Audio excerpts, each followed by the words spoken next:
Welcome back to the Den of Nerds. I am Josh, and I just saw Daredevil Born Again, Episode 1 and Episode 2. And so in this video, I want to talk about the episodes, give you a breakdown, talk about whether I thought it was bad or good, what did I like about it, what did I not like about it. We obviously have to talk about spoilers, man. A massive freaking spoiler within the first 15 minutes of the episode, and a lot of people are talking about it. It's really wild. So we'll touch on that as I go over everything, but we'll talk about it again at the end of the video because Brad Winderbaum, who's the head of Marvel Television, he came out in an interview recently and said something really freaking weird about Foggy and about that whole scene. So how was Daredevil Born Again? You know, there's a lot of anticipation for this show. Of course, the creative overhaul that happened with this show is a massive deal. I've talked about it a lot in videos. A lot of other people have talked about it too. Marvel was making a different version of the show. They sat back, they looked at it, and they said, this shit sucks ass. We're not doing this anymore. So they fired everybody. They got new writers, new directors, and they basically remade the show. And so, of course, there's a lot of anticipation. The old Netflix show, very, very big deal. People loved it. And because of the creative overhaul for this show, I think there were just extra expectations for it. And I would say just my basic overall take on these first two episodes is that they were very good. They are not perfect. This is not the same experience of watching the Netflix show. I guess, unfortunately for Marvel Studios, the first episode of the Netflix show is like a masterclass in every aspect of storytelling. It's phenomenal. And it's also like introducing us to Matt and the themes of his Catholicism, his guilt, what he's about to do, his training, all of that sort of stuff. So it would be very hard to compete against that. And I don't think the first episode of Born Again can hold a candle to that original Netflix first episode. Having said that, though, this is an incredible first episode. This is mind-blowing. The first 15 minutes, I could not look away. The pacing was phenomenal. The action is absolutely incredible. And I will say, too, just while we're getting into this aspect of the show so far, I actually enjoy more than the Netflix stuff. And that's crazy. I know a lot of people be like, what are you talking about? I'm telling you right now, the way that the CGI was used, the way that Daredevil can actually like swing around, the atmosphere of what it's like when Daredevil is fighting against Bullseye. We only got like 5-10 minutes of that action in the first episode. And I'm telling you right now, I need more of it. It feels cleaner and yet more comic booky than anything we got before in the Netflix series. This might surprise you, but I love the Dark Knight trilogy. Like, I love the Nolan Batman movies. But one of the things I don't love about those movies is how Batman fights in those films. Like, it's way too, what would this look like if a regular dude was actually fighting, and not comic booky enough for me, right? So I actually prefer some of the action that's in some of the Zack Snyder stuff. There's that particular scene with Batman when he enters the warehouse in Batman v Superman. I still think that is the best action we've ever seen with Batman in live action. And so I actually don't love when cinematographers or choreographers or just people making these things, I don't love it when they try to take it in this super realistic approach. And even though the action in the Netflix series was really good, like, I'm not trying to say it was bad. What I am trying to say, though, is that what they did in this first episode of the Marvel version, I like better. And if we can get more of that and it's just as consistent, then I will forever be a fan of this type of fighting in action as compared to the Netflix stuff. However, there's a lot of stuff that this new version of the show just cannot compete with the Netflix stuff, and one has to do with the cast of characters. So, of course, in the very beginning of Born Again, you have Foggy and Karen, and it seems like everything's going well. Bullseye kills Foggy, literally, kills him, and that's like a whole crazy thing. We'll get into it. But essentially, that cast, which was so incredible from the old series, is not really a big part of the show. And Matt has his new partners. He has this new friend that's a lawyer colleague. He has this new love interest. There's all kinds of new people around Matt, including this Detective Cherry and all of this. And the thing that's difficult is, like, all of these people are fine. They just don't compete with the chemistry and what we had with the cast in the Netflix series. So, like, literally none of these new actors and none of these new characters are as cool as, like, a Ben Urich or that other cop from the Netflix series that Foggy bought his mom cigars, Foggy and his girlfriend, that blonde chick from literally every single character that was in the Netflix version is so much better, so much more interesting. And unfortunately for Born Again, that I do have to docket points for that. Now, truthfully, what I think is happening here is this is like the old version of the show. And this is stuff from when the show was going to be very, very different from the Netflix stuff.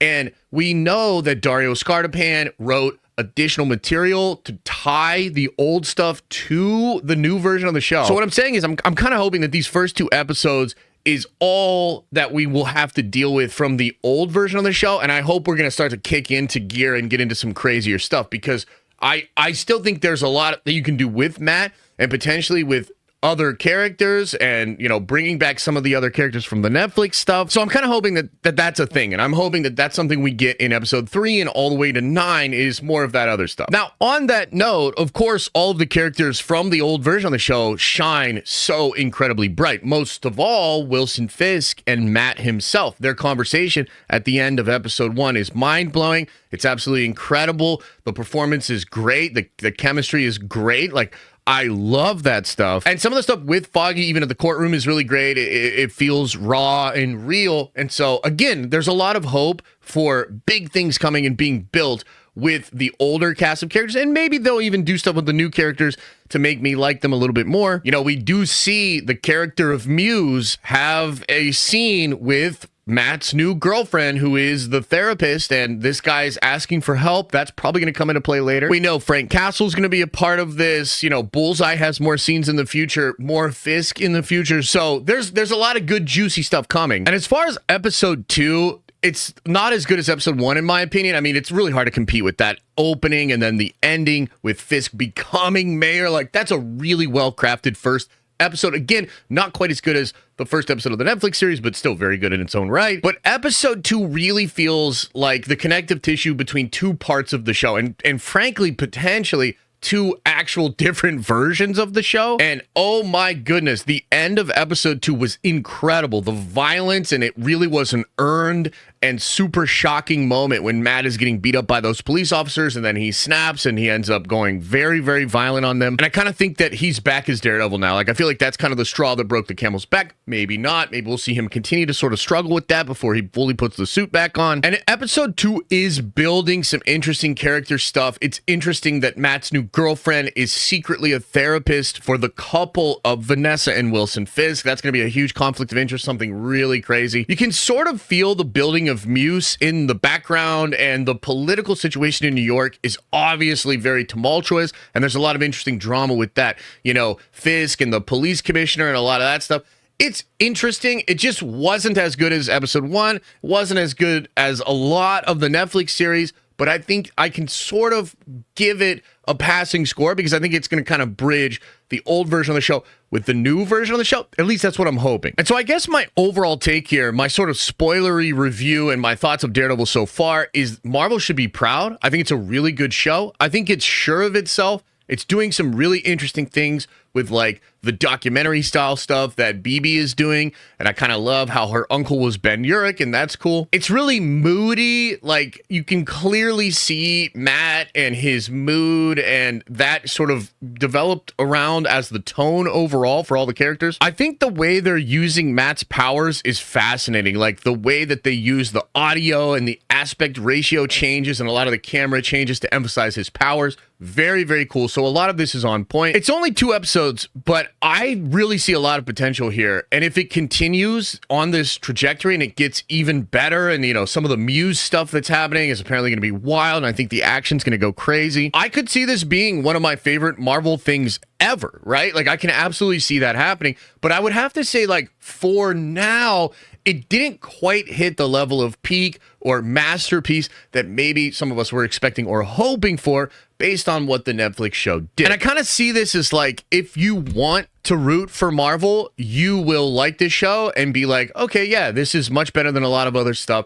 I'm into this. I'm enjoying myself. This feels like a really good time. If you want to crap on Marvel and you're still frustrated with Marvel, you could probably point out all the little flaws in the way that this show is not as complete and as good as the Netflix version. A lot of that is yet to be determined, right? So kind of like either way, we really don't know. The jury is still out, frankly. But that's kind of my take. You know, I'd probably give episode 1 a 9 out of 10, and I'd give episode 2 like a 7.5, maybe an 8 out of 10. And that's great. Like, those are really great scores. Like, that is fantastic for Daredevil. So I think we're off to a really, really great start. But now let's talk about Foggy Nelson, the death of Foggy Nelson. This is crazy, man. And it's maybe the worst kept secret ever, right? We literally saw set photos of Foggy dead on the ground, and we all kind of coped for over a year, and we're like, oh, maybe that's not real. Maybe he'll come back in some way, shape, or form. And it happened. And it happened last night. It was devastating. The actual writers and the showrunner have said that they needed to have it happen on screen. And in the original version of the show, Foggy was going to die off screen. So frankly, this is better than him just dying off screen, but it's still a gut punch and it still really sucks. And I think ultimately the thing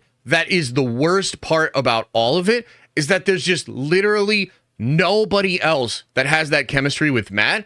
And it's so weird to take a relationship that was so formative and important to the spice of that old show and just remove it in order to set Matt on a certain path. And I get that, and I think that's wild, but ultimately I think what was lost has not been replaced enough. Like, I don't feel like any of the new cast or any of the new characters can hold a candle to what Foggy and Matt had. Maybe that's okay. Maybe it ultimately means this was a big mistake. But the thing that's really weird about it is Brad Winderbaum literally just came out in an interview and said that Foggy's back in season 2, that essentially both Karen and Foggy will be in season 2. And although we're not 100% sure what the context is, it didn't seem like he was talking about a flashback. And in comics, this happens. Like, in comics, Foggy dies at one point, but it was actually like an FBI thing where he was put into witness protection. And so maybe it's something like that where Matt didn't even know that he was actually still alive. That would be pretty nuts. We also feel like we're getting into some Doctor Doom shenanigans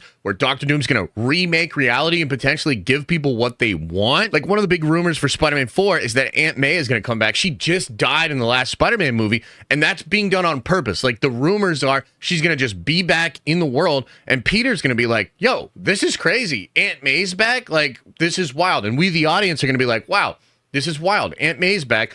I guess everybody's just getting all of the things they lost returned to them via Doctor Doom and some magic. But then again, that's probably not going to end well. So maybe it's something like that. Maybe it has to do with the soft reboot and Foggy's just back. Maybe there's another crazy explanation, like the hand bringing him back to life, or technology from certain characters bringing him back to life. There's all sorts of possibilities here. I want Foggy back, but I also feel a little bit weird as him being used as this thing to motivate Matt. Like, they kind of fridge him just to motivate Matt. And then if they just bring him back, that's going to feel a little bit cheap. So I don't know. This is a weird aspect to the show, and it's really weird that Brad made these comments, and I'm wondering what you think about it. You think Foggy's coming back? Should Foggy come back?